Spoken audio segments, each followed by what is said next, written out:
오늘도 저와 여러분에게 주께서 말씀해 주실 줄 믿습니다. 어제는 6월 6일 무슨 날이었습니까? 네, 다 기억하고 계시는군요. 현충일입니다. 제 65회 현충일입니다.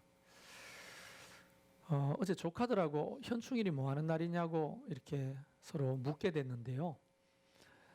정확하게 현충일이 뭐 하는 날이죠? 이렇게 물으면 뭔가는 알겠는데 선뜻 말로 이렇게 설명하기가 조금 힘들 수도 있죠. 물론 아주 단순하게 이야기할 수 있습니다. 그래서 제가 좀 찾아봤더니 현충일은 이런 날이라고 기록되어 있네요. 한번 읽어드리면, 현충일은 우리나라를 보호하고 지키다가 돌아가신 분들의 명복을 빌고 나라를 위해 일제 항거하시다가 순국하신 분들이나 6.25 전쟁 때 나라를 지키다 돌아가신 분들의 숭고한 호국 정신 및 위훈을 추모하고 기념하는 일입니다. 읽어보니까 더 힘들죠. 뭔 말인지. 어쨌든 중요한 것은 우리나라를 위해 헌신했고 희생했던 분들을 기억하고 추모하는 날이다 하는 겁니다. 사실 이 코로나 사태 이후에 전 세계 우리나라 위상이 더 높아졌죠. 그리고 실제로 많은 국가 원수들이 우리 문재인 대통령한테 전화를 와서 도움을 요청하거나 또 어떻게 이런 방역을 성공적으로 해나가는지를 질문했다고 우리는 뉴스 보도에서 듣고 본 바가 있습니다. 가만 생각해 보면 불과 몇십 년 전만 해도 정말 가난했잖아요. 지금 딱 이 모심기 하고 난 다음에 요 때가 가장 배고프고 힘든 뭐죠? 네, 그 노래 몰라요? 아이야 울지 마라 배 꺼질라. 엄마가 그 보릿고개에서 아이 보고 배 꺼진다고 울지 마라 했던 시기가 딱 이 시기거든요. 네. 그래서 이 보릿고개가 지난 지도 얼마 되지 않는데 우리나라는 지금 미국으로부터 G7 국가의 초청을 받았습니다. 다시 말하면 전 세계에서 10번째 손가락 안에 들어가는 나라가 됐다는 거예요. 우리 장로님, 권사님들 어린 시절에 배고팠습니까? 안 고팠습니까? 배가 고팠죠. 저도 기억에는 너무 배가 고팠어요. 최대성 목사님도 많이 배가 고팠죠. 근데 저는 밥을 잘 안 먹어서 배가 고픈 거고 우리는 먹을 것이 없어서 배가 고팠는데 어쨌든 매주 최대성 목사님 깐다고 이렇게 한 소리 들었는데 그래도 네, 기꺼이 주를 위해 헌신하겠다고. 네. 어쨌든 배가 많이 고팠어요. 그런 시기가 한 40년? 40년 전만 해도 정말 배고팠잖아요. 근데 우리는 반세기도 지나기 전에 세계의 10번째 손가락 안에 드는 국가가 됐습니다. 이거 한강의 기적이라고 말하지만 자동으로 된 게 결코 아니죠. 따지고 보면 이 나라를 위해 희생하고 헌신한 수많은 분들이 계셨기 때문에 오늘날 이 나라가 이렇게 써 있는 겁니다. 인정하시죠? 네. 그런데 나라뿐 아니죠. 어떤 공동체든 교회나 가정이나 직장도 가만 따지고 보면 그렇게 희생했던 헌신했던 사람들의 손길이 아니면 결코 건강하고 바르게 현존할 수가 없는 거예요. 우리 교회만 하더라도 이제 12년 차 아니겠습니까? 12년 차. 12년 전에 그 아무도 모르는, 저도 뭐 경험이 없었지만 아무도 모르는 청년들 12명과 함께 개척을 시작했는데 뭘 알겠어요, 우리가? 그냥 주구장창 헌신한 거예요. 그때는요, 새벽 기도 안 나오면 내가 막 얼마나 화를 냈는지 몰라요. 응? 새벽 기도도 안 나오고 무슨 개척을 하냐고. 그리고 그때 유원선 집사 차가 그 깨구리 자동차라고 해가지고 초록색 마티즈를 하나 샀는데 중고차를 거기에 뭐 6명, 7명씩 타고 오다가 사고도 나고 막 그런 일도 있고요. 그런 헌신과 기도가 쌓여있기 때문에 그리고 이쪽으로 넘어와서도 마찬가지죠. 얼마나 많은 분들이 그때 헌신하고 또 많이 희생했습니까? 그런 사람들 때문에 그나마 이래라도 교회가 세워져 있다고 저는 확신합니다. 2000년 교회 역사를 볼 때도 마찬가지입니다. 예수 그리스도의 십자가의 희생을 통해 교회가 세워졌죠. 어느 날 갑자기 하나님이 천지 창조하듯이 굉장히 기분 좋게 야 교회가 생겨라 뿅 하고 생긴 게 아니에요. 예수 그리스도의 처참한 그 희생과 죽음을 통해서 하나님의 교회가 그 십자가 피 위에 세워진 겁니다. 그러니까 교회는 근본적으로 희생 위에 세워진 공동체인 겁니다. 우리는 그 희생의 피값으로 오늘 하나님의 자녀가 되고 주님의 몸의 지체가 된 거예요. 아멘이십니까? 그러니까 그거를 거부하면 안 되는 거죠. 그러니까 교회는 근본적으로 희생으로부터 출발해서 수많은 희생으로 교회가 2000년 동안 지내왔고 세워져 와 있는 겁니다. 우리 교회도 마찬가지고 여러분의 가정도 마찬가지 아니겠어요? 우리 엄마 아버지의 수많은 희생이 아니었다면 우리가 그 가정 속에 살 수도 없고 또 물론 그 희생을 포기한 엄마 아버지도 계시죠. 그럴 때 어떻게 됩니까? 자녀들이 굉장히 힘들어지고 어려워지죠. 어쨌든 간에 이런 희생 속에 가정이든 직장이든 목장이든 교회가 든든히 세워져 가는 겁니다.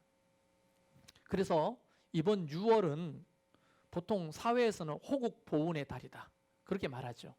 그래서 지난 5월은 가정의 달로서 가정의 어떤 관계, 가족 체계 속에서 서로의 어떤 사랑과 역할을 살펴봤다면 6월 달은 호국 보훈의 달이기 때문이 아니고 좀 헌신과 희생이라고 하는 주제로 좀 한 달 말씀 사역을 진행해 보려고 하는 겁니다. 좀 부담스럽고 힘들 수도 있지만 저와 여러분이 말씀에 반응하는 자들이 되기를 주의 이름으로 축원합니다. 자, 오늘 첫 번째 설교로 주제를 손으로 잡아봤습니다. 핸드, 손. 이 손이라고 하는 상징은 수고를 가장 잘 담을 수 있는 상징이죠. 손, 수고, 희생, 헌신 이것을 상징하는 우리 몸의 지체 중에 하나가 바로 어디라고요? 손이라고 하는 겁니다. 그래서 하나님은 창세기 31장 42절 후반절에 보면 야곱이 외삼촌 라반을 막 나무라는 삼촌을 막 나무라요. 물론 엄청나게 삼촌한테 떼었죠. 그러고 난 다음에 도망을 치다가 잡혔는데 이제 그 상황 속에서 얘기했던 내용이 이런 내용이 있습니다. 하나님이 내 고난과 내 손의 수고를 보시고 내 고난과 뭐의 수고를 보셨다고요? 내 손의 수고를 보셨다. 그러니까 성경에도 손은 어떤 상징으로 많이 등장하느냐면 헌신과 희생의 상징으로 손이 많이 등장하는 거예요. 그러니까 어떤 손이 필요할까요? 교회에. 하나님 나라에 어떤 손이 필요할까요? 그리고 여러분의 가정에는 어떤 손이 필요할까요? 이런 것들을 먼저 생각해 보는 시간을 갖고자 하는 겁니다. 어떤 수고의 손을 가지고 있느냐에 따라서 그 공동체의 승패가 달려 있는 거예요. 자, 그런 관점을 생각하면서 오늘 본문 말씀으로 좀 들어가 보도록 하겠습니다. 이스라엘 백성들이 모세를 따라 가지고 430년이나 살았던 제2의 고향 애굽을 탈출합니다. 여러분 나갈 수 있겠어요? 여러분이 그때 사람이라면? 제가 넷플릭스라고 하는 그 프로그램 안에서 많은 영화들, 드라마들이 있는데요. 메시아라고 하는 드라마가 있어요. 시즌 1이 있는데 여러분에게 추천하고 싶기도 합니다. 근데 그 메시아라고 하는 영화의 내용이 뭐냐면 오늘날 메시아가 나타난 거예요. 우리의 모습으로. 근데 사람들이 그것을 못 받아들이는 거예요. 근데 내가 생각해봐서 그 드라마를 보면서 만약 예수님이 2020년도에 한국 땅에 나타나셔가지고 막 기적을 행하시고 말씀을 전하시고 한다면 내가 그분을 메시아로 받아들이고 따를 수 있을까? 굉장히 이런 깊은 고민을 가지게 했는 드라마입니다. 여러분도 혹시 볼 수 있으면 추천드립니다. 저는 조금 반반이더라고요. 내가 과연 따를 수 있을까? 사울이 갑자기 이해가 돼요. 그때 사울은 어떻게 했습니까? 뭐 네가 메시아라고 웃기고 있네 하면서 예수를 따르는 모든 무리를 잡아 죽이기 시작했잖아요. 나도 아마 사울 같았지 않았겠나 이런 생각을 해보게 됐습니다. 어쨌든 이스라엘 백성들이 430년 동안 그곳에 살았어요. 네 고향이 어디야? 이렇게 물으면 어린아이들은 당연히 애굽이 내 고향이야, 고센 땅이 내 고향이야 이렇게 말하게 되는 거죠. 그러니까 그 길을 떠난다는 것 자체가 굉장히 큰 헌신입니다. 이제 개척 멤버들한테 그런 얘기를 했어요. 어릴 적부터 자랐던 교회를 떠나 저를 따라 개척을 했다. 개척해가지고 뭘 열심히 했다. 이게 헌신이 아니라 그 정들었던 어릴 적부터 자랐던 부모님이 계시는 그 교회를 떠난다는 자체가 헌신인 거예요. 그래서 헌신한 그들은 처음부터 기적을 보게 되죠. 홍해가 갈라지는 기적을 경험합니다. 바다를 마른 땅처럼 건넜어요.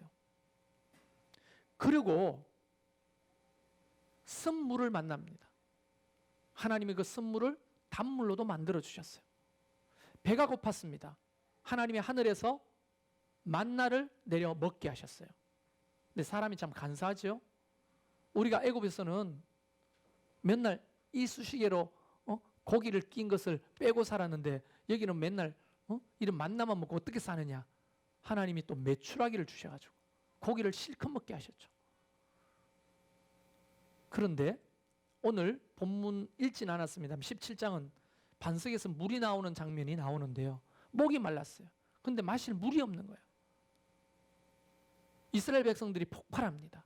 그래서 모세를 원망하고 모세가 이야기하기를 하나님 앞에 이렇게 기도합니다. 조금만 더 지체하면 이스라엘 백성들이 돌을 들어 나를 치려합니다. 그 사람들의 분노가 얼마나 지금 폭발 직전에 있는지 아시겠죠? 근데 하나님이 모세에게 나일강을 치던 그 지팡이를 손에 잡고 나가라. 그리고 그 반석을 내리치라. 그대로 따라했더니 그곳에 반석이 열려 물이 터지기 시작했습니다. 그 부분에 이제 뭐 고고학자들이 여기다 저기다 이야기가 있지만 저도 이제 그 머리바위 샘물이 터진 곳을 여러 번 가봤는데요. 지금도 정말 땅 속에서 바위 틈에서 물이 막 콸콸콸 올라와요. 그래서 여러분 요르단에 가보면 그 페트라 가기 전에 꼭 거기를 거치게 돼 있어요. 뭐 거기가 진짜 거기인지 아닌지는 모르지만 어쨌든 그렇게 전해졌는데요. 사람들이 그 물을 마시고 만족스러워합니다. 그런데 인생은 산 넘어 어때 인정이 됩니까? 산을 넘었는데 또 산이죠. 바다를 건넜는데 또 바다야. 뭐 이런 경우가 많았는데요. 겨우 그런 위기를 모면했더니 이제 아말렉이라고 하는 사람들이 이스라엘에게 싸움을 걸어오는 겁니다. 그래서 출애굽 해가지고 처음으로 광야에서 전쟁을 경험하게 되는 거예요. 예전에는 배가 고팠기 때문에 힘들었고 목이 말라서 힘들었다면 이제는 외부의 적 때문에 힘들게 됩니다. 이제 이 공동체의 운명이 이 전쟁에 달려 있는 거예요. 그때 모세가 여호수아를 부릅니다. 그럼 모세에게 아주 장렬하게 말합니다. 너는 사람들을 택해라. 그리고 저 전장에 나가서 아말렉과 싸우라. 여러분 그때 당시에 나온 사람들의 수가 60만에 가까웠지만 그들이 군대 조직을 갖추고 있었거나 또는 변변한 무기를 갖추고 있었다는 얘기가 성경에는 없습니다. 있었을 수도 있고 없었을 수도 있으나 그렇게 떼거지처럼 나왔는데 미조직된 공동체가 갑자기 외부의 적과 싸우는데 뭐 전술이 있겠어요? 전략이 있겠어요? 무기가 변변찮게 있겠습니까? 모르긴 몰라도 어떤 사람은 몽둥이 하나 들고 따라 나간 사람이 있을까요? 없을까요? 전부 다 칼을 차고 갑옷을 입고 뭐 활이나 창을 들고 나가진 않았을 거 아니에요. 아마 우리나라 예전에 농민들이 일어나 가지고 막 광군과 싸울 때 그 농민들의 모습을 연상케 하는 거예요. 전쟁에 이길 가능성이 거의 없지요, 사실은. 굳이 이긴다면 그냥 인의 전술이죠. 옛날에 중공군이 막 메뚜기처럼 몰고 죽여도 또 나오고 죽여도 또 나오고, 그러면 모르겠으나 누가 내 남편을, 내 아들을 그렇게 내보내려고 하겠냐고요. 그런데도 불구하고 이 공동체 위기에 여호수아는 사람들을 모으고 전쟁터로 나갑니다. 그리고 모세는 그 전장이 보이는 산 꼭대기 위로 올라가는데 혼자가 아니라 아론과 훌이 함께 올라갑니다. 그 아론과 훌, 아론은 누굽니까? 모세의 형이죠. 훌은 누굽니까? 갈렙의 아들이다, 이런 말도 있고, 또는 그 누나 미리암의 남편이었다, 매형이었다, 이런 말도 있습니다. 세 명이 올라갑니다. 막 전쟁을 붙는데 먼지가 자욱합니다. 전세가 자꾸 밀리는 거예요. 모세가 지팡이를 손에 들고 손을 듭니다. 하나님 앞에 기도하기 시작합니다. 근데 그때 당시 모세의 나이가 80이에요. 손이 오래 들고 있을 수 있나요? 손이 자꾸 내려오니까 아론과 훌이 큰 돌을 하나 가져다가 여기 앉으라고 하고 양쪽에서 팔을 붙들고 계속 기도하는데, 오늘 본문 보니까 하루 종일 손이 내려오지 않았더라, 이렇게 돼 있는 거예요. 그럼 손을 들면 이기는 거야. 결국 어떻게 됐습니까? 이스라엘 백성들이 그 전쟁에서 이기게 된 거죠. 그 손이 해가 지도록 내려오지 않는 그 상황. 결국 아말렉에서 승리한 이스라엘 백성들은 그곳에 제단을 쌓게 됩니다. 그리고 하나님 앞에 예배를 하는데 하나님이 그곳에 제단을 받으시면서 명사하면서 이런 얘기를 하는 거예요. 그곳을 여호와 니시라고 하라. 여호와 니시는 승리의 하나님, 승리의 깃발이라는 뜻이거든요. 여러분, 제가 오늘 아주 간략하고 단순하게 이야기했으나 이 사건 속에서 여러 개의 손이 나온다는 사실을 저는 여러분에게 나누고 싶은 거예요. 인생이 어차피 전쟁 같잖아요. 가정에도 전쟁 같은 일이 많죠. 목장에도 전쟁 같은 일이 많죠. 교회에도 늘 영적 전쟁이 끊임없이 일어나죠. 이 나라도 지금 코로나와 끊임없는 전쟁 가운데 있잖아요. 이런 전쟁 같은 인생 속에서 여호와 니시, 승리를 하려면 어떤 손들이 필요한가? 우리 교회도 예외는 아닐 것입니다. 우선은 제일 먼저 필요한 손이 뭐냐? 바로 일꾼의 손이에요. 일꾼의 손. 무슨 손? 자, 여호수아가 목숨을 걸고 전쟁에서 칼을 잡고 몽둥이를 잡고 싸우는 그 손이 없었다면 승리할 수 있었겠습니까? 목숨을 거는 헌신의 손, 희생의 손이 필요한 거예요. 이걸 멋지게 말할 필요도 없죠. 이런 여호수아와 함께 전장에서 직접 칼을 들고 몽둥이를 들고 싸우는 충성스러운 헌신의 희생의 손이 어느 단체든지, 특히 교회 안에는 반드시 필요한 겁니다. 아니, 단순하게 말해가지고 코로나인데 여러분 오기 전에 여기 방역해야 될 거 아닙니까? 누가 방역합니까? 누군가는 그렇게 헌신해야 되잖아요. 약국에 가가지고 에탄올을 사가지고 펌프 질해가면서 골고루 다 의자마다 2층마다 여러분이 다니는 동선마다 다 뿌리는 그 헌신의 손이 없으면 어떻게 할 거냐고요. 그런 헌신의 손들이 필요한 거죠, 사실은. 주방에서 하는 그런 헌신, 카페에서 하는 헌신, 또는 청소하는 헌신, 이런 헌신의 손들이 여호수아가 가졌던 손이라는 거예요. 현장에서 직접 헌신하는 손. 그것만 있다고 되는 게 아닙니다. 능력의 손이 필요합니다. 일명 기도의 손. 모세는 산 꼭대기에 올라가 가지고 하나님이 말씀하신 그 지팡이를 손에 들고 손을 들어 기도를 시작했습니다. 기도하는 손이 필요하죠. 여러분, 여호수아가 전쟁에 이길 수 있는 이야기를 오늘 상세하게 기록하고 있는데요. 오늘 본문 보면 손이 내리면 아말렉이 이기고 손이 올라가면 이스라엘이 이기더라고 11절에 분명히 기록하고 있습니다. 기도하는 백성은 반드시 이깁니다. 그래서 이런 말이 있죠. 기도하지 않는 한 민족보다 기도하는 한 사람이 더 강합니다. 우리 교회도 필요한 게 뭡니까? 기도하는 손이에요. 기도하는 손. 하나님 앞에 두 손을 맞잡고 교회를 위해, 하나님이 세우신 지도자를 위해 간절히 기도하는 거예요.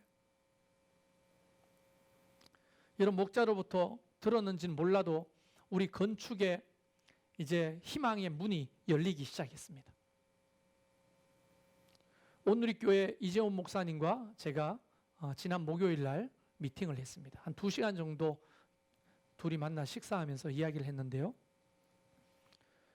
아직 확정된 것은 없다 할지라도 많은 얘기가 오고 갔는데요. 특히 이재원 목사님이 좋은 조건들을 우리에게 제시해 주셨어요. 먼저 내가 막 해달라고 해야 되는데 하나님은 제 가오를 세워주셨어요.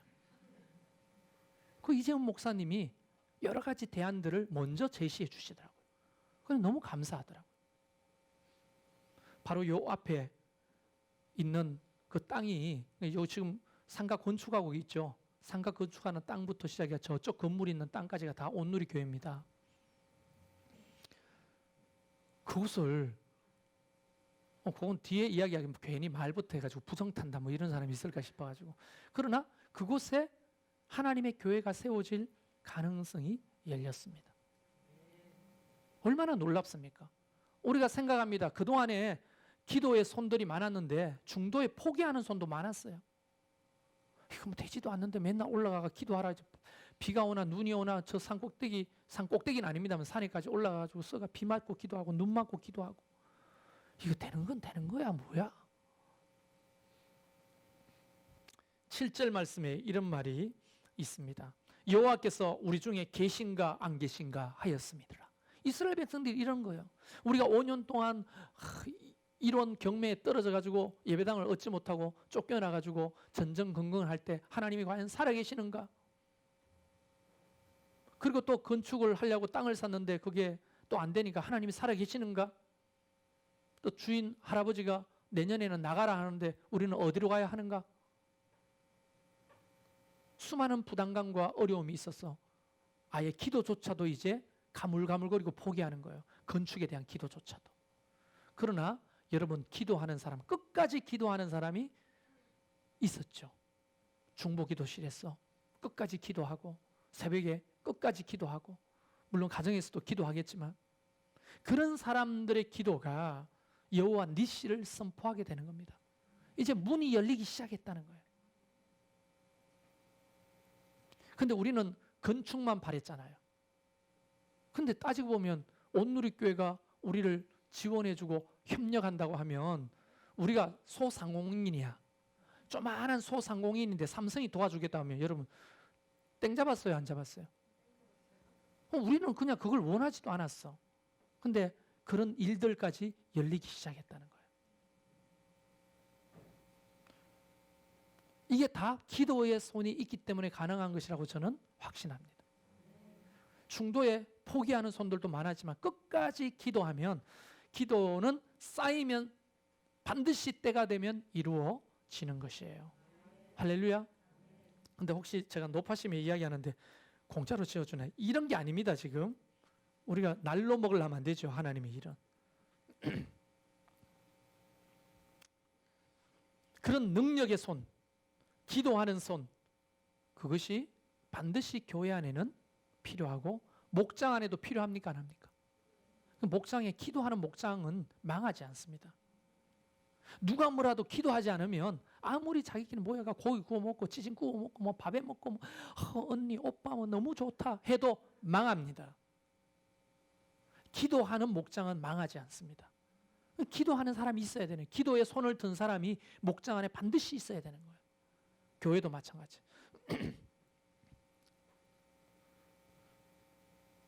그리고 또 필요한 게 뭡니까? 기도하는 손만 있다고 되는 게 아니죠. 돕는 손이 필요한 거예요. 아론과 훌의 손입니다. 모세가 손이 내려오려고 할 때 양쪽에서 그 손을 하루 종일 들고 있었다. 여러분, 이게 그냥 그럴 수도 있나 보다 생각하는데 모세가 80이었죠. 형 아론의 나이는 80보다 많다 적다? 더 할아버지야. 훌은 매형이면 많았겠어요, 적었겠어요? 더 많다. 모세도 피곤해가지고 손을 못 들고 있는데 더 호호 할아버지가 양쪽에서 손을 들고 하루 종일 기도했다는 거 아닙니까? 우리는 보통 아론과 훌이라면 자꾸 머릿속에 젊고 새파란 사람들이 모세를 도왔다고 생각하는데요. 아론은 모세의 형이었고 훌은 매형이었어요. 더 나이 많은 할아버지야. 그러니까 지금으로 말하면 최성열 목사가 손을 들고 기도하는데 옆에 정수희 집사님하고 김유기 장로님이 양쪽에 들고 있다고 생각하시면 되는 거예요. 이런 돕는 손이 전쟁을 이기게 하는 거지. 그 돕는 손이 없으면 안 되죠. 예수님도 혼자 사역했습니까? 돕는 손이 있었습니까? 누가복음 8장 3절에 보면 예수님이 사역하실 때 많은 사람들이 예수님을 따라다녔어요.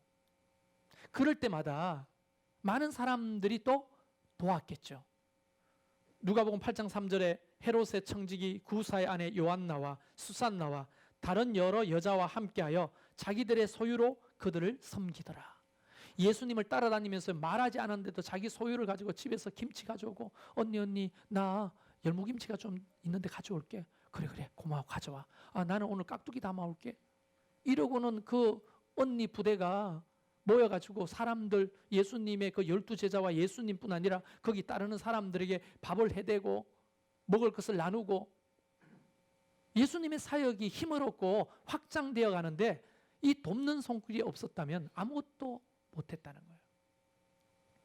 위대한 사도 바울도 로마서 16장에 보면 약 35명의 이름을 거론하면서 그들의 이름을 우리에게 소개합니다. 그 이름들을 보면 모두가 다 사울을 도왔던 도움의 손이었어요. 자기 집을 교회로 내준 사람으로부터 시작해가지고 힘들고 어려울 때 자기 목숨을 대신 고발당하고 옥에 끌려가준 사람도 있고요.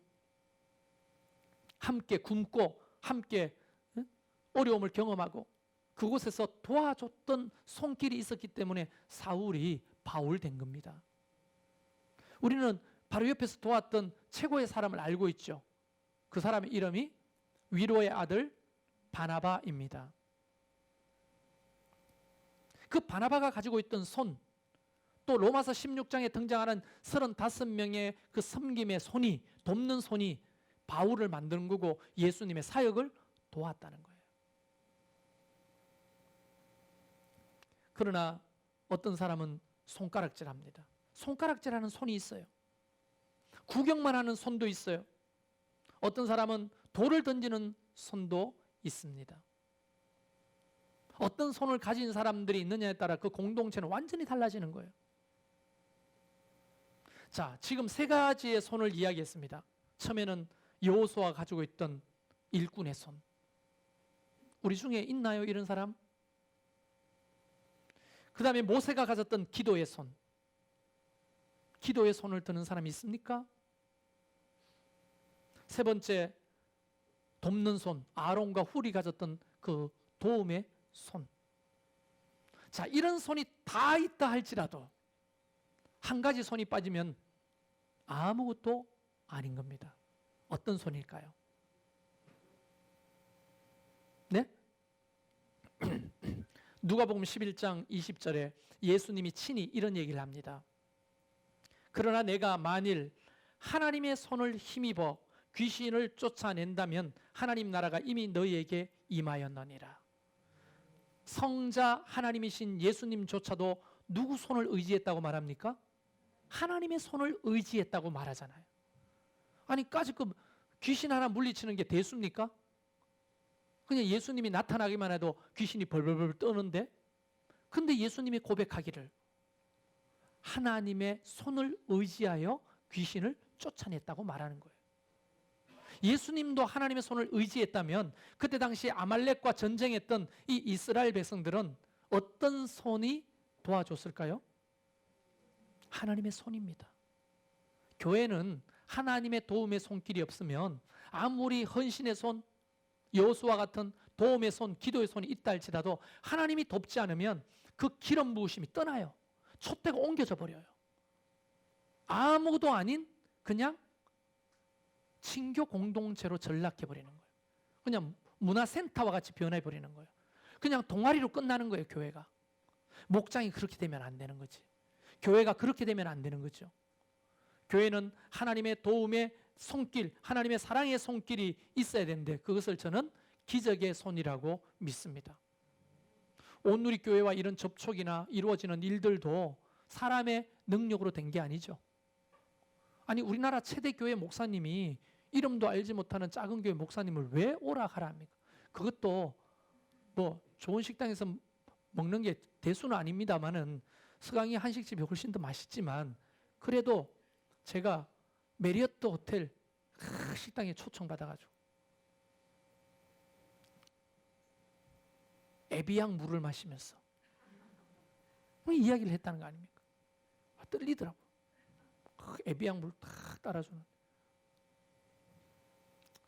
하나님의 은혜 아닙니까? 하나님의 기적 아닙니까?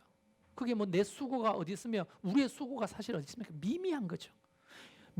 모세의 기도의 손도 미미한 것이고 아론과 훌의 손도 미미한 것이고 여호수아처럼 헌신하는 손도 미미한 것이지만 그것을 가능하게 한 손은 바로 기적의 손, 하나님의 손인 겁니다.